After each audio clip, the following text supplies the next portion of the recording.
bagaimana mungkin sertifikat hak milik atau HGB diterbitkan di atas ruang laut gitu. Itu sesuatu yang nggak masuk akal gitu ya. Yang namanya HGB, SHM itu ya di daratan, bukan di laut gitu ya. Betapa banyak orang yang bergantung, keluarga nelayan yang bergantung pada aktivitas perikanan ini. Mereka merupakan penyokong utama ya dari kebutuhan protein gizi bagi masyarakat ya. Meskipun ukurannya kecil ya, tetapi kontribusinya sangat besar. Tidak ada ya ikan yang disediakan di meja makan kita kalau tidak ada nelayan kecil.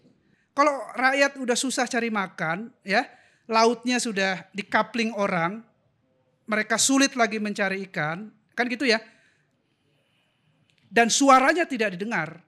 Ya saya kira ya dampak lanjutannya sudah bisa kita tebak gitu.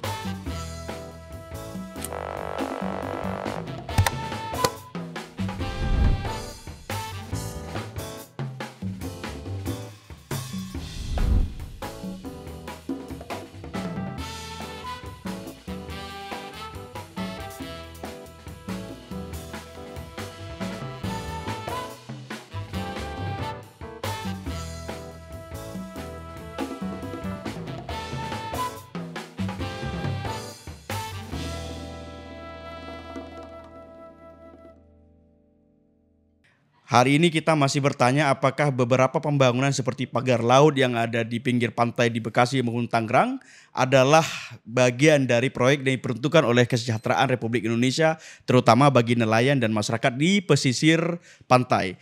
Untuk memperjelas perdebatan ini, kita akan berbincang mendalam terkait dengan persoalan ini dengan Kang Dhani Setiawan dari Kesatuan Nelayan Tradisional Indonesia atau KNTI. Apa kabar, Kang? Alhamdulillah, kabar baik. Oke, Bung Melki. kita 2 kali Kang sudah membahas tentang kelautan potensi nelayan Republik Indonesia. Dan hari ini temanya kita akan menyinggung lebih bukan sekedar untuk menangkap ikan, Kang. Ya. Kita lebih melihat ruang terbuka dari nelayan. Pandangan Kang Dhani dulu, apa yang sebetulnya diinginkan pemerintah dari PSN ketika melibatkan area terbuka dari lautan, Kang? Ya, salah satu isu penting ya di dalam pengelolaan perikanan, terutama bagi nelayan kecil atau nelayan tradisional adalah kepastian atau perlindungan atas ruang laut. Ya, karena ya ibarat petani ya, yang paling penting bagi petani itu adalah tanah yang bisa digarap untuk pertanian gitu. Nah bagi nelayan juga sama ya, aktivitas nelayan itu sangat bergantung pada wilayah laut ya, ruang laut, wilayah tangkapan mereka.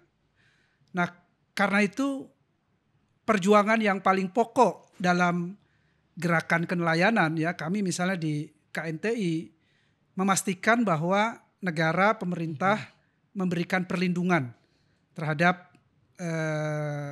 wilayah penangkapan ikan, nelayan-nelayan kecil dan tradisional. Kenapa begitu? Ya, karena dalam prakteknya sebenarnya banyak sekali praktek-praktek ya, di mana ruang tangkap atau wilayah tangkap nelayan kecil dan tradisional itu terancam oleh aktivitas-aktivitas non perikanan maupun aktivitas-aktivitas perikanan yang meminggirkan ya nelayan kecil. Misalnya aktivitas non perikanan ya, kita bisa sebutkan ya beberapa diantaranya proyek-proyek reklamasi misalnya gitu ya.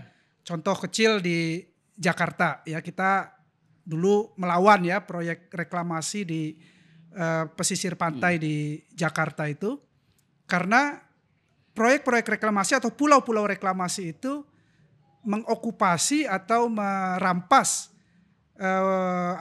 wilayah tangkap atau fishing ground dari nelayan kecil yang dulu mereka menangkap ikan di wilayah itu ya, tidak perlu membutuhkan sumber daya yang terlalu besar untuk membeli bahan bakar sehingga harus menangkap ikan di laut yang lebih jauh ya, tetapi di pulau-pulau yang sekarang dibangun pulau reklamasi itu adalah wilayah penangkapan ikan yang banyak sekali ikan-ikan yang ada di sana dan itu dimanfaatkan oleh nelayan.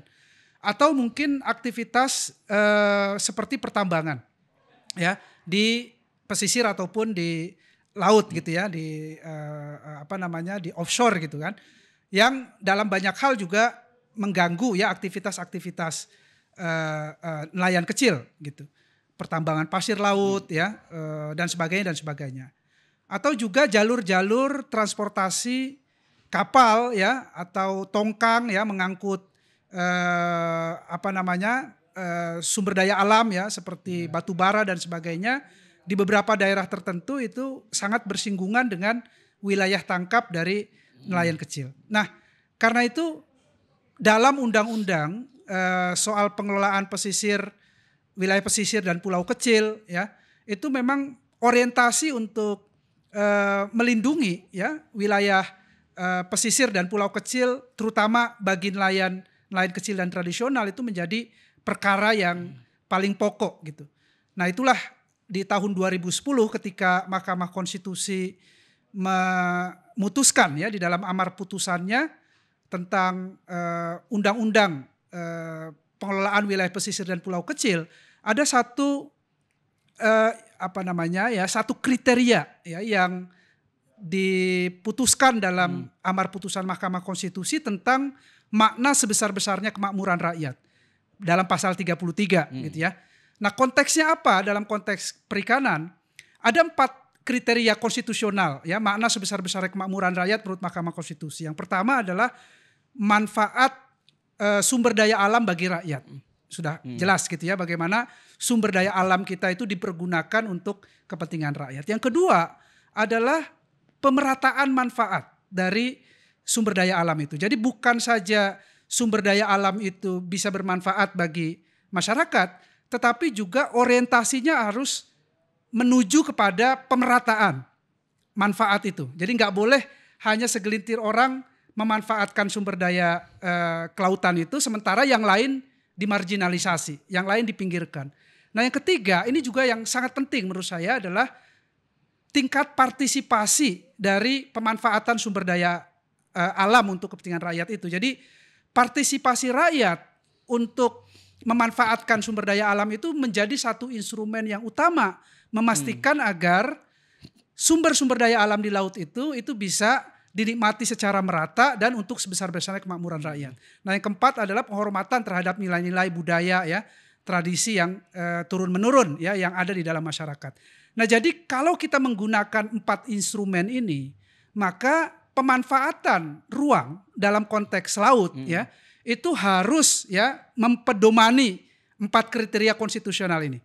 Jadi kalaupun ada upaya negara ya untuk memberikan izin misalnya ya dalam pemanfaatan ruang di laut, dia harus memastikan bahwa pemanfaatan ruang di laut itu harus ya sebesar-besarnya ya untuk kesejahteraan rakyat berdasarkan 4 kriteria di dalam amar putusan Mahkamah Konstitusi itu. Oke, Kang, kenapa kemudian proyek PSN terlalu banyak?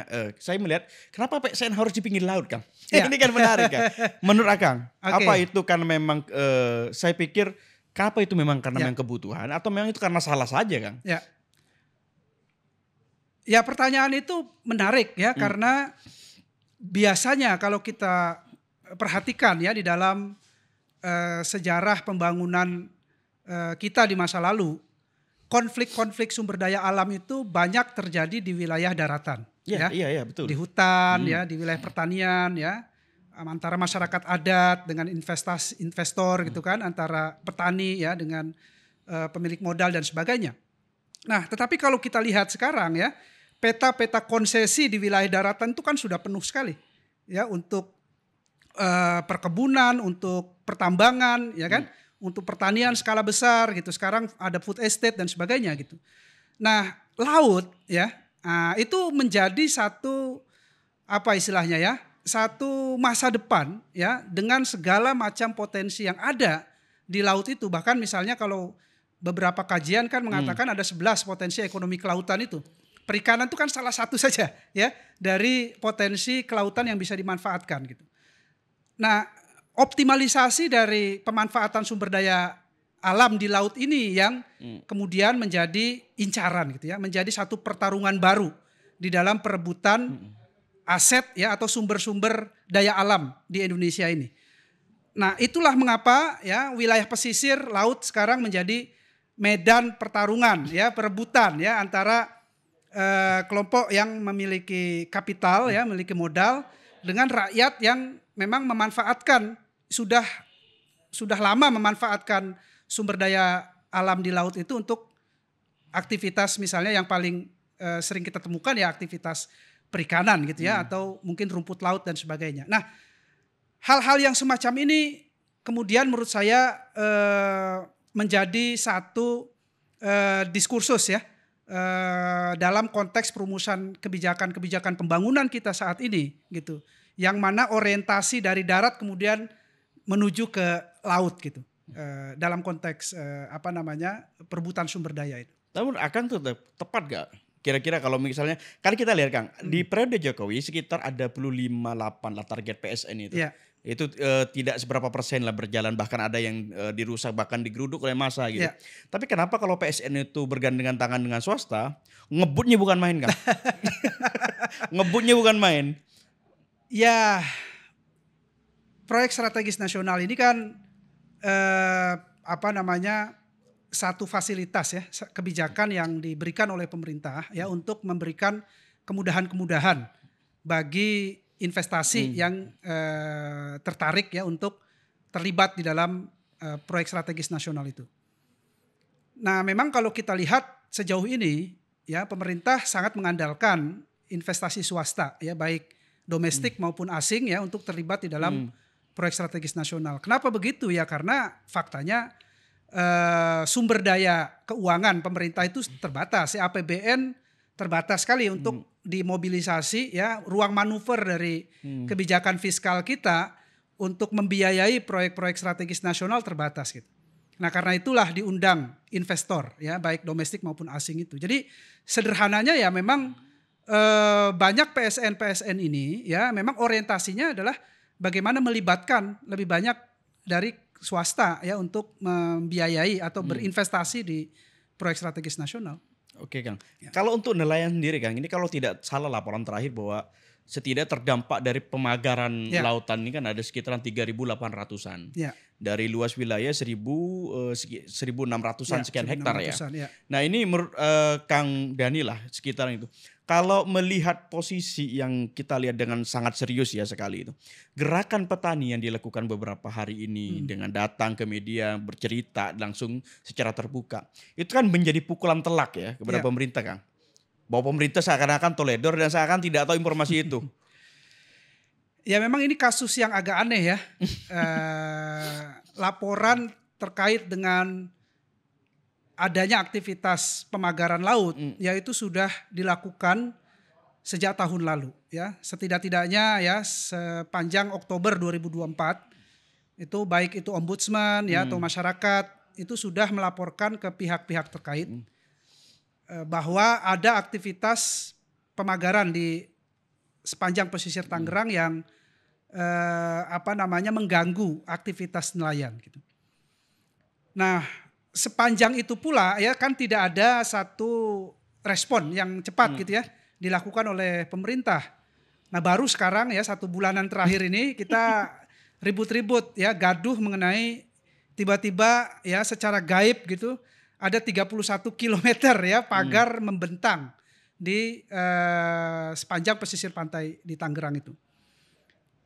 Nah, saya melihat ya pertama ada 2 hal ya. Pertama ini merupakan pukulan ya atau tamparan lah kepada negara, kepada pemerintah atas lambatnya respon yang diberikan ya oleh pemerintah terkait dengan aktivitas yang dianggap ilegal ya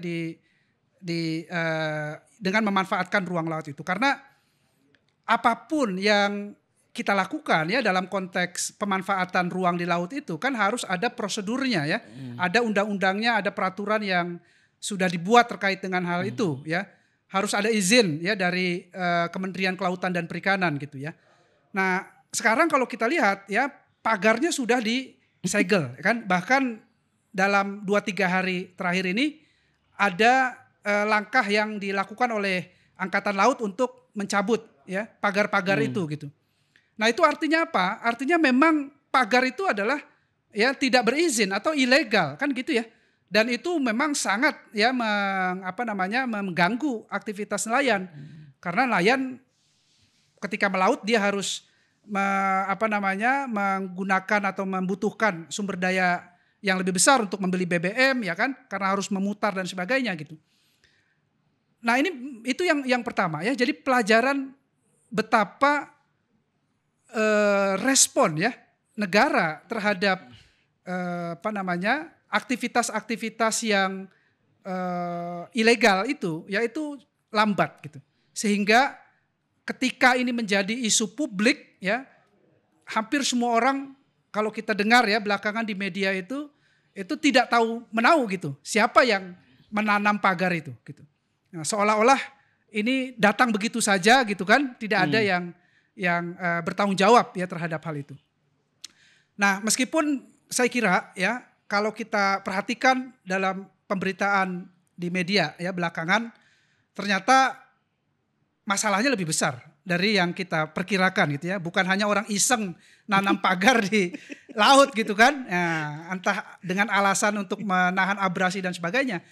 Bahkan ya hari ini kita dengar ya Menteri ATR BPN mengumumkan bahwa di dalam ya ruang laut itu ya itu sudah ada alas hak ya, sudah ada sertifikat hak milik, udah ada hak HGB gitu ya yang diterbitkan ya, yang sehingga menurut saya itu sesuatu yang aneh gitu ya. Bagaimana mungkin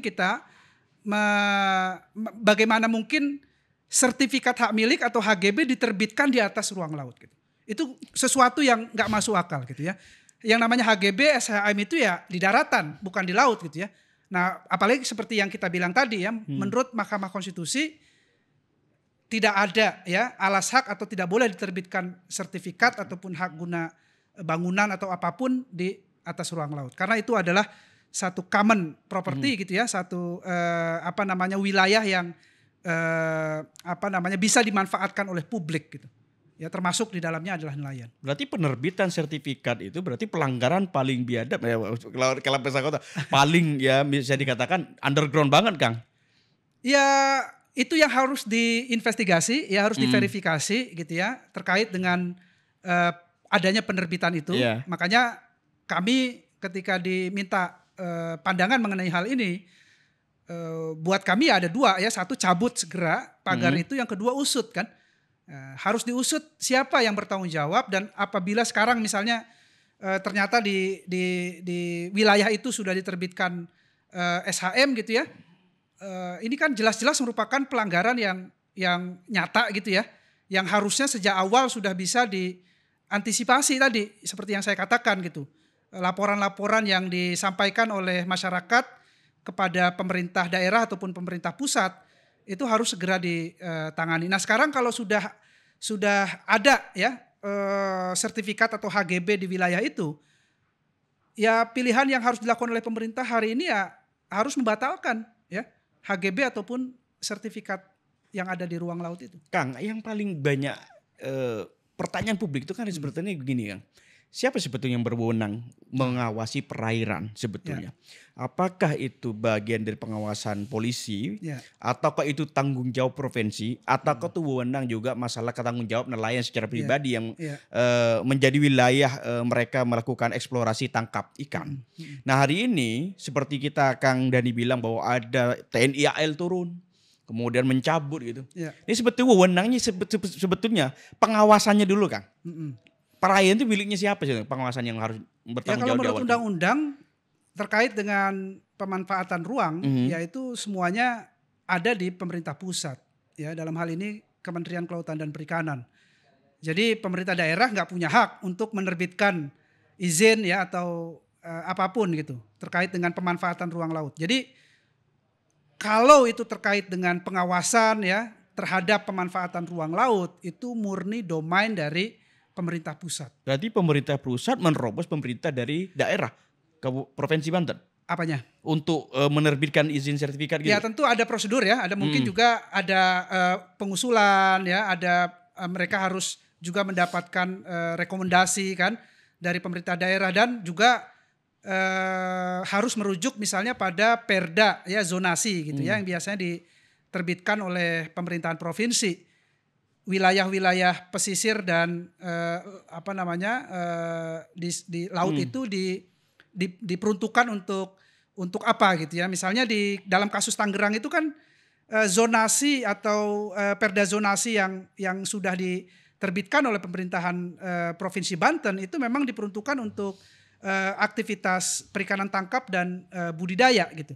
Ya, jadi tidak ada aktivitas lain yang harusnya dilakukan di wilayah itu kecuali untuk mendukung ya aktivitas perikanan tangkap dan budidaya.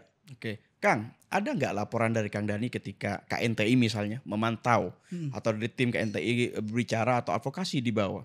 Sebetulnya ada nggak fakta di lapangan bahwa ada penurunan jumlah tangkap, pendapatan, kemudian dampak dari pengurangan jumlah dari nelayan yang akhirnya beroperasi akibat mereka tidak sanggup memutar terlalu jauh? Ada nggak, Kang?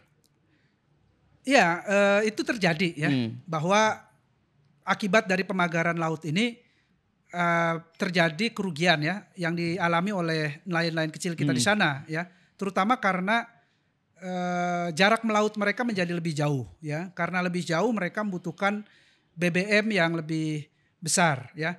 Lalu kemudian potensi-potensi perikanan yang ada di wilayah itu juga menjadi lebih berkurang ya, pendapatan mereka menjadi menurun. Kemarin tim KNTI turun ke lapangan ya, karena sebagian dari wilayah itu juga basis dari KNTI ya, dan mendapatkan banyak testimoni dan pengakuan ya dari anggota-anggota kami, nelayan-nelayan kecil yang ada di sana, bahwa mereka mengalami kerugian ya dari secara ekonomi ya, akibat dari adanya pemagaran laut itu. Oke, Kang, ada nggak Kang perbandingan, misalnya Kang Dhani kan sering keliling misalnya hadir di beberapa konferensi internasional, memantau nelayan-nelayan internasional di beberapa mancanegara lah. Ada nggak sih Kang petani yang mengalami nasib yang sama di beberapa negara yang seperti Indonesia? Ya sama, seperti yang saya bilang tadi ya. Jadi kontestasi ruang di laut itu bukan hanya khas di Indonesia ya, tapi juga terjadi di hampir seluruh dunia gitu. Metodenya sama kayak gini kan? Metodenya sama ya, kami sering menyebutnya kan sebagai ocean grabbing ya. Jadi perampasan ruang laut gitu. Dengan modus yang berbagai macam ya. Misalnya kalau konteksnya, kalau kasusnya seperti pemagaran laut yang ada di Tangerang ini kan, itu kan artinya ya ruang tangkap nelayan, jalur melaut ya itu kan diokupasi ya, diprivatisasi gitu. Ya, untuk kita nggak tahu nanti dipergunakan untuk kepentingan apa, apakah untuk reklamasi ya dan sebagainya gitu. Padahal itu sesuatu yang sangat ya berguna ya bagi nelayan untuk mencari ikan dan sebagainya. Atau seperti yang saya bilang tadi ya, aktivitas-aktivitas yang dilakukan ya atas nama pembangunan ya, atas nama investasi dan sebagainya, yang itu kemudian memarginalisasi atau meminggirkan nelayan-nelayan kecil. Nah, pertanyaan pentingnya ya, mengapa selalu nelayan kecil itu dikorbankan ya dalam konteks perebutan ruang laut ini? Ini kan berdasarkan pada satu anggapan, satu paradigma ya dalam pembangunan kita ya, yang diyakini gitu ya oleh beberapa pihak, bahwa aktivitas perikanan itu adalah aktivitas yang tidak produktif, tidak menghasilkan manfaat besar bagi perekonomian. Karena kalau kita bicara nelayan kecil ya, mereka itu kan kapalnya kecil ya, tidak dibebani oleh pembayaran PNBP misalnya kan gitu ya. Kalau 5 gross ton ke bawah kan nggak bayar PNBP kan gitu, ya kan. Sementara kalau pemerintah mengundang investasi ya, mau direklamasi, bangun properti atau ada aktivitas pertambangan di wilayah itu kan dianggap ya bisa menggerakkan ekonomi gitu. Ya, menghasilkan pajak ya, pendapatan bagi negara dan sebagainya gitu. Padahal ya mereka nggak menghitung dampak ekologisnya misalnya satu ya, dari kerusakan-kerusakan yang ditimbulkan akibat dari aktivitas-aktivitas yang merusak ekosistem di wilayah laut itu. Yang kedua ya, betapa banyak orang yang bergantung, keluarga nelayan yang bergantung pada aktivitas perikanan ini. Mereka merupakan penyokong utama ya dari kebutuhan protein gizi bagi masyarakat ya. Meskipun ukurannya kecil ya, tetapi kontribusinya sangat besar bagi perekonomian secara nasional. Jadi bukan hanya dihitung dalam konteks bagaimana nelayan kecil ini berkontribusi pada APBN, tapi lihatlah bagaimana aktivitas nelayan kecil ini berkontribusi pada pemenuhan gizi masyarakat. Lihatlah ya bagaimana kontribusi nelayan kecil ini bagi penciptaan lapangan kerja, bagi banyak orang, jutaan orang yang mengandalkan atau bergantung pada sumber daya kelautan ini. Lihatlah bagaimana kontribusi mereka ini bagi ya pergerakan ekonomi yang ada di lokal ya, yang ada di wilayah itu. Jadi memang ya menurut saya ini sangat tergantung pada mindset gitu. Ya, bagaimana kita melihat aktivitas-aktivitas ekonomi rakyat ini seperti nelayan kecil ini itu dipandang bukan hanya sebagai objek ya dari pembangunan ya, tapi mereka sesungguhnya merupakan aktor penting, subjek penting ya dari pembangunan yang tentu saja ya dengan peran mereka saat ini sebagai nelayan kecil itu. Oke, Kang, saya ingin menyoroti terkait dengan pengorganisasian para nelayan pinggir atau nelayan kecil, Kang. Kalau tidak salah ada tokoh namanya Pak Khalid misalnya yang paling vokal lah belakangan ini ya untuk melakukan pembelaan terkait dengan fakta lapangan yang terjadi di Pagar Tangerang itu. Nah, saya melihat kenapa kemudian resonansi nelayan kecil selalu tidak tumbuh, tidak besar. Dan selalu teredup nih, Kang. Padahal kan kasus Pagar ini kan hampir berapa bulan, Kang. Betul. Kehadiran resonansi dari nelayan kecil selalu tidak hadir. Dan kemudian ditutupi bahwa pembangunan dari, kan ini kan ada isu kan dibangun PIK 2 lah. Bahwa ada wilayah ini akan dibangun nanti akan berresonansi pada pengembangan ekonomi, pembukaan lapangan kerja yang luas. Nah pertanyaan, Kang, kalau memang ada unsur pendekatan ekonomi pembangunan yang sama, apakah nanti itu apple to apple nggak, Kang? Misalnya seandainya ya udahlah nelayan mengalah, atau memang itu hal yang wajar atau tidak? Ya kita merujuk lagi pada kriteria konstitusional tadi ya. Makna sebesar-besarnya kemakmuran rakyat. Kan di situ ada kriteria ya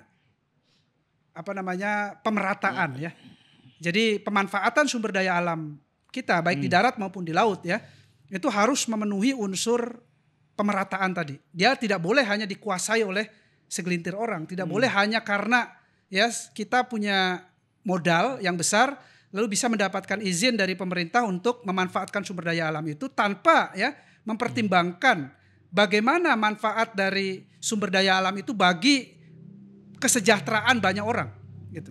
Kan itu esensinya negara ini ya memiliki pasal 33 itu, kan gitu ya.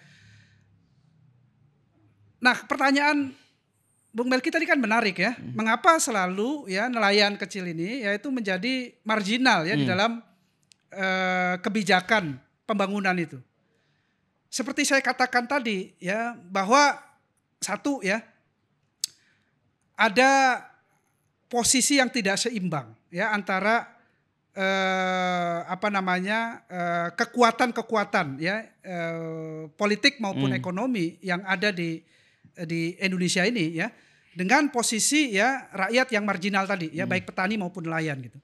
Sehingga itu menentukan akses mereka ya terhadap informasi, terhadap kekuasaan ya, kebijakan ya, sehingga kebijakan-kebijakan yang lahir ya, baik itu undang-undang, peraturan ya dan sebagainya, itu lebih banyak menguntungkan pihak-pihak ya yang memiliki akses yang lebih besar kepada sumber-sumber keuangan, modal ya ataupun kekuasaan dibandingkan ya rakyat kecil ini yang tidak punya akses yang atau aksesnya terbatas sekali gitu. Nah, karena itu perjuangan ya dalam konteks gerakan nelayan ataupun petani ini kan bagaimana memberikan satu kesadaran baru ya bahwa seperti saya bilang tadi meskipun ukuran mereka kecil ya, nelayan kecil, petani kecil ya, tetapi sebenarnya kontribusi mereka tuh besar sekali. Ya, tidak ada nelayan kecil, tidak ada ya ikan yang disediakan di meja makan kita kalau tidak ada nelayan kecil. Kan gitu ya. Karena 85% dari total produksi perikanan yang dilakukan oleh yang diproduksi oleh nelayan kecil itu untuk kepentingan pasar domestik. Jadi tidak ekspor berarti, kan? kecil sekali ya. Kecil sekali. Jadi itu saya bilang tadi ya. Jadi ikan yang kita makan di meja makan kita itu ya itu hasil dari nelayan kecil gitu. Oke. Beras ya, sayuran dan lain-lain yang kita makan setiap hari di meja makan kita itu hasil dari para petani kecil gitu. Jadi meskipun mereka tadi itu, mereka mungkin tidak merupakan objek pajak gitu ya, karena skalanya kecil gitu. Tapi kontribusi mereka terhadap keberlanjutan negara ini, ya keberlanjutan hidup kita sebagai manusia ya, karena kita makan nasi, makan sayur, makan ikan ya, itu karena ya keberadaan dari ya pelaku-pelaku ekonomi yang kecil-kecil ini, gitu. Ya nelayan kecil, petani kecil ya dan sebagainya gitu. Dan kalau kita lihat potret yang lebih besarnya kan juga begitu ya. Pelaku ekonomi kita kan UMKM gitu. Nah, ya 90% lebih gitu. Itu adalah UMKM yang itu di dalamnya adalah petani dan nelayan itu. Oke Kang, Ya. yang kita lihat juga apakah memang pendekatan pemerintah sekarang, maaf dalam artian bahwa saya tidak menyebutkan bahwa pimpinan negara atau apapun Ya. itu. Apakah memang unsur maritim itu sudah dilupakan sebagai basis pembangunan nasional? Ya. Sehingga kemudian kita banyak eksplorasi daratan. Ya. Kemudian apa yang membuat Kang Dhani yakin bahwa proyek semacam ini itu justru lebih berbahaya dengan embel-embel lapangan pekerjaan yang disediakan dari eksplorasi dari lahan pantai itu Kang? Ya lapangan pekerjaan yang bisa diciptakan berapa sih? Ya dari investasi yang besar itu ya. Apalagi kalau kita lihat ya, yang mereka mau bangun tuh apa sih biasanya? Kan properti, perumahan biasanya kan gitu ya. Nah, perumahan yang isi nanti siapa? Ya, kalau mereka nggak punya, dan itu pastilah bukan rakyat kecil yang akan tinggal di dalam rumah-rumah yang dibangun, didirikan di wilayah-wilayah reklamasi pantai kan gitu kan? Ya, kalaupun mereka mau bangun industri misalnya, industri seperti apa yang akan dibangun di wilayah-wilayah pesisir pantai itu? Kan gitu ya. Jadi saya melihat ya, saya takut kita ini apa ya istilahnya ya, kualat gitu. Ya. Jadi ada unsur kepercayaan kliniknya kualat gitu. Gitu ya. Ini kan kita di depan Pangeran Diponegoro ya, pahlawan nasional ya. Jadi dulu Juanda, ya Soekarno, Hatta kan, para pahlawan nasional kita itu sudah menyadari bahwa ya Indonesia itu negara kepulauan ya. Setengah dari wilayahnya itu wilayah perairan gitu. Nah, sudah seharusnya memang orientasi ya pembangunan nasional itu tidak hanya berpusat di daratan tetapi juga di lautan kan gitu kan? Ya, karena itu adalah identitas nasional kita ya. Di situ ada kebudayaan, bahkan di situ juga ada potensi-potensi ekonomi gitu yang bisa dimanfaatkan untuk kesejahteraan masyarakat dan kejayaan kita sebagai sebuah bangsa gitu ya. Nah, kenapa ya sejak ya sejak awal ya Indonesia merdeka gitu sampai sekarang kan belum ada satu upaya yang kita lihat ya sangat serius ya untuk melihat potensi kemaritiman ini sebagai satu fondasi ya di dalam keseluruhan agenda pembangunan kita. Tuh, apalagi seperti yang saya bilang tadi, kalau kita lihat di darat ya, sawit, tambang ya, itu aktivitas-aktivitas yang sudah sangat ya padat gitu ya. Lalu kemudian juga ada isu-isu mengenai lingkungan ya, keberlanjutan dan sebagainya gitu. Nah, laut yaitu menjanjikan satu potensi ya yang bisa dikelola secara berkelanjutan, okay? Dan bahkan riset-riset kita terakhir ya belakangan bahkan dalam konteks menjawab isu perubahan iklim ya, kalau kita fokus ya pada bagaimana melakukan konservasi di wilayah laut ya, terumbu karang kita, hutan mangrove kita gitu kan, itu dirawat, dijaga, itu menjadi satu solusi dalam menjawab perubahan iklim kita hari ini. Oke, Kang. Kalau memang ada suatu pertanyaan yang mendesak misalnya bahwa pembangunan banyak proyek di pinggir pantai itu adalah bagian juga merestorasi pantai yang kemudian terabrasi, kan kita banyak isu lah Kang ya bahwa Jakarta akan tenggelam, kemudian abrasi lautan di pantai utara cukup tinggi gitu. Kalau memang ada tawaran nih Kang, misalnya pengembang misalnya menawarkan diri untuk melakukan rekonstruksi ulang terkait dengan abrasi di pinggir pantai. Apakah itu juga menjadi satu match point untuk bertemu dengan banyak kepentingan nelayan? Apakah juga nelayan bisa mampu melakukan rekonstruksi lagi secara mandiri lah terkait dengan pesisir yang mereka kuasai? Ya sebenarnya itu tanggung jawab negara ya. Itu tanggung jawab negara. Jadi tidak perlu pengembang juga gitu. Ya intinya begini ya, konstruksi konstitusi kita ya, bahwa negara itu mengatur ya, mengelola ya dan sebagainya gitu. Jadi kalaupun ada keterlibatan swasta ya, itu dia harus sepenuhnya dikendalikan ya oleh negara, oleh pemerintah. Jangan sampai ya kehadiran ya swasta ya dalam tadi ya terlibat di dalam pemanfaatan laut itu digunakan untuk melakukan praktek privatisasi ya sumber daya laut itu. Kan gitu kurang lebih ya. Nah, jadi ya saya kira nggak ada masalah juga sebenarnya kalaupun ada pihak swasta ya mau mengembangkan potensi kemaritiman kita ya, potensi kelautan kita ya.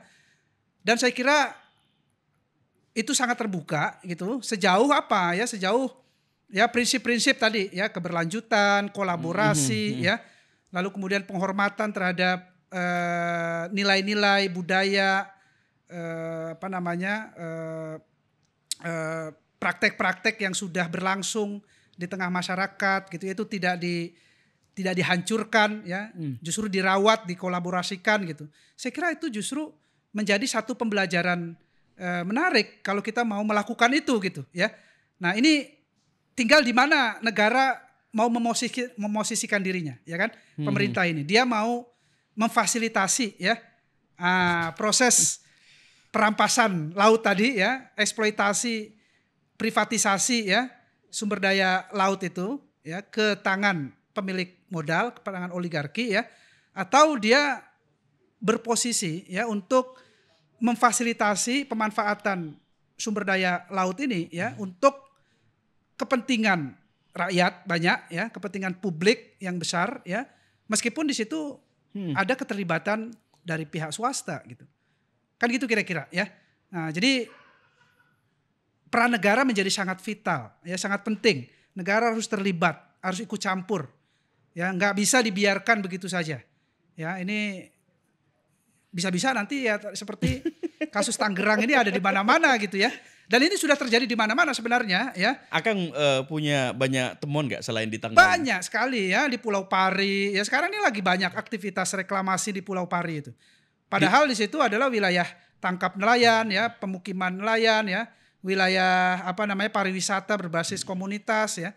Sekarang dan sejak lama mereka berkonflik dengan pihak swasta yang mengklaim mereka punya izin ya untuk mengelola wilayah itu gitu. Jadi banyak sekali ya di Riau, di Kepri ya. Itu juga aktivitas-aktivitas misalnya penambangan pasir laut ya, reklamasi, penghancuran wilayah mangrove untuk membangun industri dan sebagainya, itu ada juga ya di Batam dan sebagainya gitu. Saya kira ini bukan satu fenomena yang khas di Jakarta Utara atau di Tangerang ya. Jadi saya menyebutnya ini sebenarnya sebagai potret kecil ya dari tren ya, dari satu modus yang sedang berjalan hari ini. Bagaimana modal sedang melirik atau melihat ya wilayah laut itu sebagai objek eksploitasi baru. Gitu. Ya. Nah, ini perlu diantisipasi segera oleh pemerintah ya. Jangan sampai pemerintah seperti saya katakan tadi justru memfasilitasi ya proses eksploitasi sumber daya kelautan ini ya ke tangan segelintir orang ya. Sehingga apa? Ya, puluhan tahun ya daratan itu dieksploitasi sedemikian rupa ya. Izin-izin diberikan kepada perusahaan sawit, perusahaan tambang, ya kan gitu ya. Akibatnya apa ya? Ketimpangan sosial ekonomi kita besar. Angka kemiskinan masih besar. Kan gitu. Kalau kita ulang ya praktek yang sama di laut, kira-kira apa yang akan terjadi? Ya, kan gitu ya. Karena sumber daya alam di daratan udah terbagi habis kepada kaum oligar, kan gitu ya. Nah, tinggal di laut Gitu. Nah, kalau di laut modus dan prakteknya sama, ya, meminggirkan rakyat, merusak lingkungan, ya, tidak berkelanjutan, dikelola secara privat, ya, tidak kolaboratif. Saya kira ya cita-cita Pak Prabowo ya dalam konteks ya kan mengurangi angka kemiskinan, ketimpangan, ya itu bisa kita katakan bisa jauh panggang dari api gitu. Oke, Kang, yang terakhir sekali nih, Kang. Saya ingin kata apa ya istilahnya, analisa Kang Dani lah, yang paling tajam lah. Perebutan pesisir utara Jawa, termasuk dari Tangerang, termasuk Bekasi nih Kang ya. Apakah punya episode lanjut, ataukah akan selesai dengan mencabut? Ya enggak lah, ya pasti enggak, ya pasti enggak. Karena apa, ya? Saya kira kita semua sudah mendengar ya bahwa wilayah-wilayah itu sejak lama menjadi incaran perluasan dari ekspansi ya satu kelompok tertentu, perusahaan tertentu ya untuk melakukan ekspansi ya di wilayah-wilayah pesisir itu. Nah, saya kira ini nggak akan berhenti dengan episode pencabutan. Jadi mencabut itu bukan berarti tanda selesai. Mencabut itu adalah unit reaksi cepat, ya, ya kan, tindakan yang kita bisa ukur apakah negara ini masih mendengar kita atau enggak gitu, kan gitu ya. Tapi yang lebih substansial adalah ya bagaimana negara tidak boleh kalah, ya, bagaimana menyadari bahwa ruang laut ya itu tidak boleh diserahkan ya hanya kepada kaum oligark, gitu, ya. Ada jutaan orang hidup di daerah pesisir pantai utara di Jawa ini, kan gitu ya, yang mengandalkan pada laut ya untuk mencari ikan, berbudidaya dan sebagainya. Yang ini semua harus diurus oleh negara dan mereka rata-rata ya kalau daerah pesisir nelayan itu adalah kelompok miskin. Kan gitu. Nah, gimana negara ini mau menjawab ini? Ya. Nah, kalau orang miskin di pesisir utara ini lautnya sudah di-coupling, sudah diprivatisasi ya. Maka yang akan terjadi adalah ya susah kita ngomongin ya. Gak apa-apa Kang. Ya. Berterus terang di sini itu lebih terus terang yang akan terjadi kebenaran, apa? Kang. Ya kita nggak tahu ya yang akan terjadi mungkin gejolak sosial yang akan semakin meningkat. Kan begitu aja ya implikasinya. Kalau rakyat udah susah cari makan ya, lautnya sudah di-coupling orang, mereka sulit lagi mencari ikan, kan gitu ya. Dan suaranya tidak didengar. Ya saya kira ya dampak lanjutannya sudah bisa kita tebak gitu. Oke, jadi mungkin kita nggak akan melihat karena perlawanan populis itu kan mahasiswa, buruh, petani. Kali ini mungkin dari episode yang lain dari kelompok nelayan. Itu tadi. Ya mungkin masih bagus ya kalau misalnya mereka cuma protes gitu. Kan gitu kan. Masih ada saluran ya yang bisa disampaikan gitu.